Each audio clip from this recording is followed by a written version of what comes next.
Presiden Joko Widodo membahas pendanaan pembangunan infrastruktur di Indonesia dalam pertemuan Partnership for Global Infrastructure and Investment atau PGII.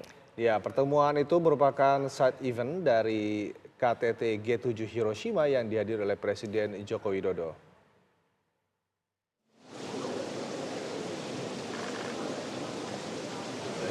Sejumlah pertemuan bilateral dan multilateral berlangsung di sela-sela KTT G7 di Hiroshima, Jepang. Salah satunya pertemuan Partnership for Global Infrastructure and Investment (PGII). Dalam pertemuan ini, Presiden Joko Widodo mengundang negara-negara peserta berinvestasi dalam pembangunan infrastruktur di Indonesia.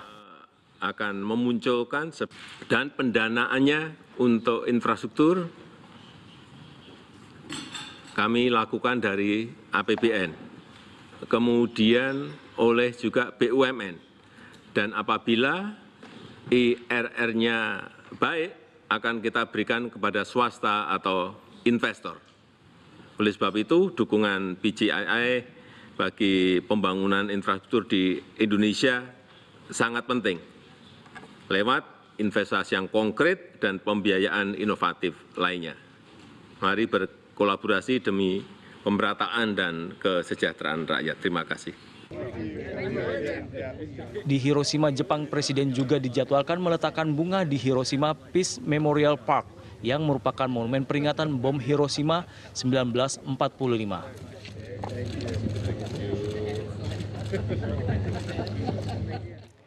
Sementara itu, Presiden Joko Widodo dan Ibu Iriana mengawali lanjutan kegiatan kunjungan kerja hari ketiga di Hiroshima, Jepang pada Minggu waktu setempat. Agenda utama kunjungan ke Hiroshima Peace Memorial Park adalah peletakan karangan bunga di depan monumen peringatan untuk tragedi bom atom Hiroshima. Seluruh pemimpin negara mitra bersama para pendampingnya ikut dalam agenda utama. Usai acara, Presiden Jokowi langsung menuju Hotel Grand Prince Hiroshima untuk melakukan pertemuan bilateral dengan sejumlah negara sahabat.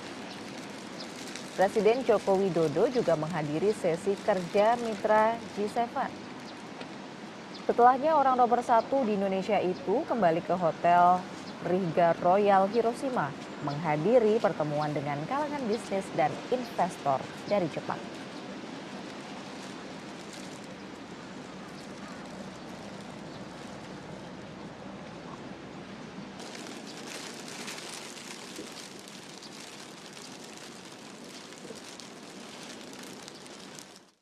Presiden Amerika Serikat Joe Biden dan Presiden Ukraina Volodymyr Zelensky mengadakan pembicaraan bilateral di sela-sela KTT G7 di Hiroshima, Jepang pada Minggu waktu setempat.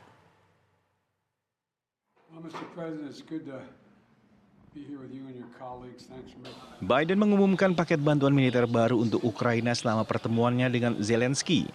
Biden mengatakan Amerika Serikat akan menyediakan amunisi dan kendaraan lapis baja. Zelensky pun mengucapkan terima kasih kepada Biden atas dukungannya itu. Bahkan sebelum Zelensky mendarat pada hari Sabtu dengan pesawat Prancis, negara-negara G7 telah meluncurkan serangkaian sanksi baru dan tindakan lain yang dimaksudkan untuk menghukum Rusia atas invasi yang dimulai Februari tahun lalu. Di sisi lain, Kementerian Pertahanan Rusia mengatakan bahwa pasukan tentara bayaran Wagner yang didukung oleh pasukan Rusia telah merebut kota Bakhmut, Ukraina. Ditanya apakah Bakhmut masih dikuasai Ukraina, Zelensky mengatakan pasukan Rusia telah merebut kota itu setelah pengepungan selama berbulan-bulan yang menghancurkan segalanya.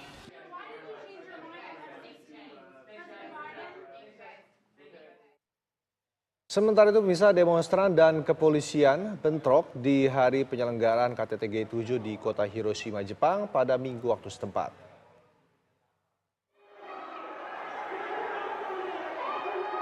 Sekitar 100 demonstran anti G7 berjalan melewati distrik perbelanjaan di kota Hiroshima, Jepang pada hari terakhir pertemuan KTT G7.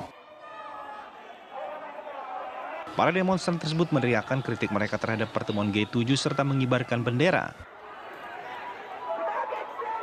Bentrokan pun sempat terjadi beberapa saat antara para demonstran dan kepolisian anti huru-hara. Namun tidak ada korban luka dari kedua pihak dalam bentrokan tersebut.